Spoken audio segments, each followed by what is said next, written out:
বাংলাদেশের প্রতিটা মানুষ আজকের এই নিউজটা শুনে হয়তোবা খুশি হবেন। তো আমি প্রথমেই ধন্যবাদ দিই আমাদের যিনি প্রধানমন্ত্রী আছেন জনাব তারেক রহমানকে। তাকে রাষ্ট্রপতি হিসেবে দায়িত্ব দেওয়া হতে পারে, অনেকে আলোচনায় আনছেন যে হতে পারে, মানে কোনো ধরনের আভাস পেয়েছেন কিনা আপনি? পরীক্ষা একজন রাজনীতিবিদ, কেমন হওয়া উচিত আসলে রাষ্ট্রপতির জায়গাটা? রাষ্ট্রপতি অত্যন্ত গুরুত্বপূর্ণ একটি পদ এবং রাষ্ট্রের প্রথম ব্যক্তি, senior most person in the country. শোনা গেছে স্পিকারের চেয়ার ছেড়ে এবার এক লাফে বঙ্গভবনের সর্বোচ্চ চেয়ারে বসতে যাচ্ছেন মেজর হাফিজ। দলের ভেতরে সব বাধা আর ষড়যন্ত্র ধূলিসাৎ করে দিয়ে প্রধানমন্ত্রী তারেক রহমান কি সত্যি মেজর হাফিজকে পরবর্তী রাষ্ট্রপতি হিসেবে বেছে নেবেন? এবার কি তাহলে রাষ্ট্রপতি হচ্ছেন স্পিকার হাফিজউদ্দিন আহমেদ? একবার চোখ বন্ধ করে কল্পনা করুন দর্শক, ঢাকার শেরেবাংলা নগরের জাতীয় সংসদ ভবন থেকে শুরু করে বঙ্গভবনের লাল গালিচা, সব জায়গায় এখন একটাই ফিসফাস, একটাই আলোচনা। হ্যালো,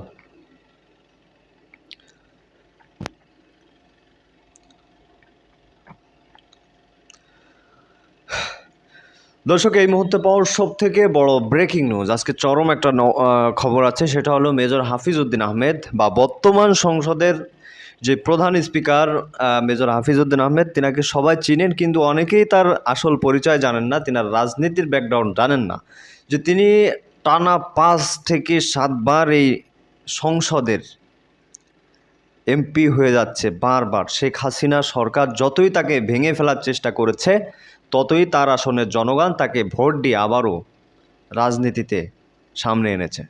তাহলে তিনি একজন কঠোর রাজনীতিবিদ, জনপ্রিয় রাজনীতিবিদ। দর্শক, সবাই চাচ্ছিল এই ব্যক্তি যদি স্পিকার হয় তাহলে রাষ্ট্রপতি হয় তাহলে দেশের সব কিছু পরিবর্তন হয়ে যাবে। এবার সেটাই ঘটতে যাচ্ছে। তারেক রহমানের নির্দেশে তিনি স্পিকার হতে রাষ্ট্রপতি হতে যাচ্ছে। পাশাপাশি বর্তমান যে রাষ্ট্রপতি আছে শেখ হাসিনার দোসর অনেকে বলে থাকে, তাকে সে গ্রেপ্তার করা হচ্ছে। দর্শক, কথা বলাচ্ছে না, চলুন একটু বিস্তারিত দেখে আসে, আশা করি সঙ্গেই থাকে। যে লোকটাকে শেখ হাসিনাও 5 বার জেল খাটিয়ে ভাঙতে পারেনি, আজ সেই মেজর হাফিজের ভয়ে কাঁপছে তারেক রহমানের বাঘা বাঘা মন্ত্রীরা। আর দুর্নীতিবাজদের তো রীতিমতো রাতের ঘুম হারাম হয়ে গেছে, কারণ মেজর হাফিজ কোনো সাধারণ নেতা নন, তিনি একাই 100। সরকারি দলের লোক হয়েও সংসদে দাঁড়িয়ে সরাসরি বিরোধী দল জামাতে ইসলামের পক্ষে কথা বলে তিনি রাজনীতির পুরো হিসেবটাই পাল্টে দিয়েছেন। দুর্নীতির প্রশ্নে নিজের দলের মন্ত্রীদেরও তিনি এক চুলো ছাড় দেন না। এই মাস্টার মাইন্ডের সততার কাছে হার মানতে বাধ্য হচ্ছে সবাই। তবে আসল চমক তো এখনো বাকি।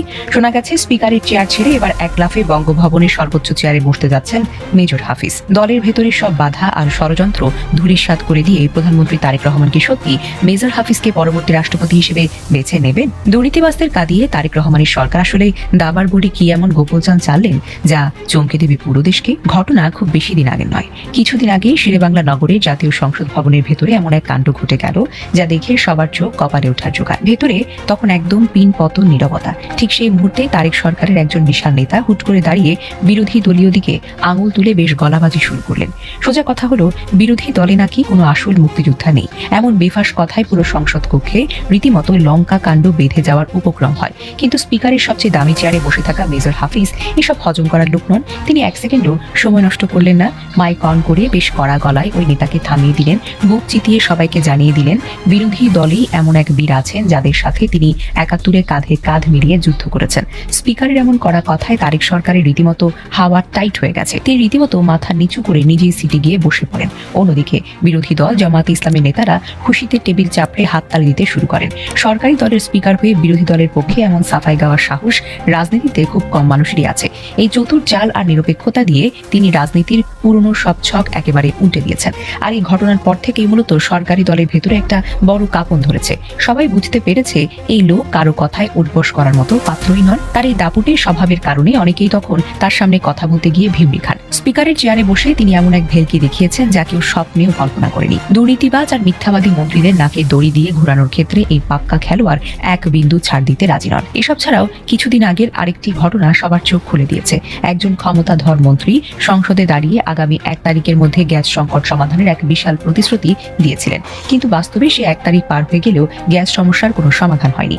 সেই মন্ত্রী যখন আবার সংসদে নিজের দপ্তরের ফাইল নিয়ে মাতব্বরি দেখাতে মাইক হাতে নিলেন, স্পিকার তাকে মাঝপথেই থামিয়ে দিলেন। পুরো দেশের সামনেই তাকে এমন এক জব্বর শিক্ষা দিলেন যা দেখে সবার চোখ হতো চড়ক গাছ। তিনি ওই মন্ত্রীকে সোজা কথায় মনে করিয়ে দেন সংসদের প্রতি মিনিটে জনগণের অন্তত 2 লাখ টাকা খরচ হয়, তাই সেখানে দাঁড়িয়ে ফাঁপা বুলি বা মিথ্যা প্রতিশ্রুতি দিয়ে পার পাওয়ার কোনো রকমের সুযোগ নেই। জনগণের ট্যাক্সের টাকায় চলা এই সংসদে চিরিমিনি খেলার কোনো অধিকার আর কারণেই তিনি যত বড় নেতাই হন না কেন। তারেক সরকারের মন্ত্রীরাও এখন স্পিকারের সামনে কথা বলতে গেলে রীতিমতো ঘাম ছুটে যায়, তারা হিমশিম খান। দীর্ঘ 40 বছরের রাজনৈতিক ক্যারিয়ারে এই মানুষটির দুর্নীতির এক কানা করিও কেউ স্পর্শ করতে পারেনি। আর ঠিক এই পাহাড় সমান সততাই দুর্নীতিবাজদের গলার কাটা হয়ে দাঁড়িয়েছে। তারা ভালো করে জানে মেজর হাফিজের মতো একজন নেতা যদি একবার রাষ্ট্রপতি চেয়ারে বসতে পারেন, তবে তাদের দুর্নীতির রাজত্ব চিরতরে মাটিতে মিশে যাবে।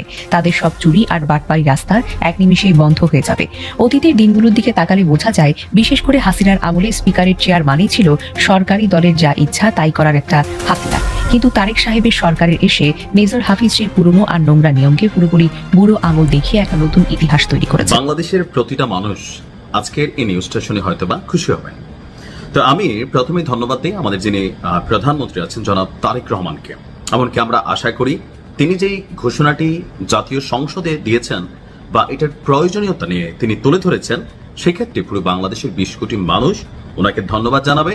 তবে যাদের জন্য তিনি এই উদ্যোগটা নিচ্ছেন বা কথাটা বলেছেন, তাদেরও মাথায় রাখতে হবে শিক্ষা জাতির মেরুদণ্ড, আর এই মেরুদণ্ড গড়ার কারিগর যে শিক্ষক, তিনাকেও তার যে পারিশ্রমিকটা, তার যে বেতনটা হালাল ভাবে ছাত্রদেরকে সঠিক শিক্ষা দিয়ে তিনি যেন এটা বুঝে নেন। দর্শক, আমাদের বর্তমানে শিক্ষকদের যে বেতন ভাতা, সরকারি বা আধা সরকারি বা একদম বেসরকারি যে শিক্ষকরা আছেন, দিনে আনে দিনে খায়।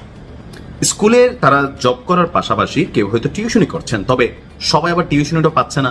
অঙ্ক, ইংরেজি, ফিজিক্স, কেমিস্ট্রি অথবা যে কম্পিউটার সায়েন্স বা জুলজি, হ্যাঁ, এগুলোতে যারা আছে তারা মোটামুটি পায়, বা অ্যাকাউন্টিং। কিন্তু বাকি যে সাবজেক্টগুলো আছে এগুলো আমরা স্বাভাবিকভাবে প্রাইভেট পড়ি না, তো তারাও তো শিক্ষক, তারা আসলে কিভাবে চলছে? অর্থাৎ একজন শিক্ষকের যে শিক্ষা দেওয়ার জন্য তার যেই সবচেয়ে বড় জিনিসটা দরকার, তার পেটের ক্ষুধা মিটাইতে হবে। তার মাথায় দ্বিতীয় কোনো ইনকামের কথা চিন্তা করা যাবে না। তাকে রাষ্ট্র ওই পরিমাণ সম্মানই দিতে হবে যেন তার যে পরিবার চালানোর জন্য প্রয়োজনীয় ক্ষুধাটা আছে, টাকাটা আছে বা সম্মানিটা আছে, সেটা যেন তিনি সঠিকভাবে পায়। এরপরে তারা যদি সঠিকভাবে শিক্ষাদান না করে, তাহলে কোচিং বাণিজ্য থেকে শুরু করে বাকি যেগুলো আছে এগুলোর ব্যাপারেও শিক্ষকদের বিরুদ্ধেও ব্যবস্থা নেওয়াও দরকার আছে। এখন আগে তো বেতন বাড়াইতে হবে। তো শিক্ষকদের বেতন বৃদ্ধির প্রয়োজনীয়তার কথা তুলে ধরে জনাব তারেক রহমান বলছেন, এবারের বাজেটে শিক্ষা খাতে টোটাল জিডিপির 2% বরাদ্দ করা হয়েছে। সরকারের পরিকল্পনা অনুযায়ী 5 বছরের মধ্যে শিক্ষা খাতে বরাদ্দ জিডিপি 5% তারা নিয়ে নিবে। অর্থাৎ শিক্ষা খাতে 5% জিডিপি যাবে, যেটা বিশাল টাকা। প্রাথমিক এবং মাধ্যমিকের শিক্ষকদেরকে সঠিকভাবে প্রশিক্ষণ দিতে না পারলে, তাদের সম্মানে যদি বৃদ্ধি করতে না পারি, তাহলে তো দর্শক, দেখলেন খুব গুরুত্বপূর্ণ প্রতিবেদন। এতক্ষণ আমাদের সাথে থাকার জন্য, দেখার জন্য সবাইকে ধন্যবাদ জানাচ্ছি। দর্শক, এখন এ বিষয়ে আপনাদের মতামত কি একটু কমেন্টের মাধ্যমে জানান। দেখছিলেন সার্বিক বিষয়। তো আজ এই পর্যন্ত শেষ করতে যাচ্ছি। আর হ্যাঁ, আজকে আরও একটা গুরুত্বপূর্ণ ছিল, আজকের নিউজে গুরুত্বপূর্ণ একটা ভিডিও ছিল, যেটা সময়ের অভাবে দেখাইতে পারি নাই। তো আমি মনে করি ভিডিওটি সবার দেখা উচিত, তাই পরবর্তীতে সেটা দেখতে আমরা আপলোড দেব, সেটা দেখতে অবশ্যই চ্যানেলটি সাবস্ক্রাইব করবেন। তো ভালো থাকুন, সুস্থ থাকুন, আল্লাহ হাফিজ।